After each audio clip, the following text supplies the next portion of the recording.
এই মা চরম মিরাকেল পেয়েছে, মায়ের মুখে শোনা যায় বড় মা। অন্ততপক্ষে 30 বছরের রোগ, কিডনির রোগ ছিল। 5 বার আমি ভেলোরে গেছি, ভুবনেশ্বর দেখিয়েছি, স্থানীয় ডাক্তার সব দেখিয়েছি, ভালো হয়নি। শুধু মায়ের নাম জপ করে নিয়ে এখন একদম সুস্থ আমি।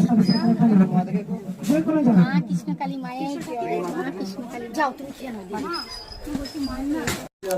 জয় কৃষ্ণকালী মায়ের জয়, জয় সোনা মায়ের জয়। এই বাবা চমৎকার পেয়েছে, বাবার মুখে শোনা যায়। বলো বাবা, এটা আমাকে প্রথম থেকে বললে বলো। এখানে আমার একটা পেন হতো, হাত দিলে চুপ করো সবাই একবার। অনেক পর্যন্ত ছিল, এটা আমি বাড়িতেও বলতাম না। তো দেখছি, তারপর যখন আমি ভিডিও পেলাম, মাকে বাড়িতে নিজে স্থাপন করলাম, বাড়ির লোককে বললাম, এটা বলিনি নাম জপ আমি এখনও আছি, অনবরত করি আমি। করতে করতে করতে মিরাক্কেল 7 দিনও যায়নি। আমার এখানে এখন হাত দেবো কি, মানে কিচ্ছু নেই, নাথিং। বহু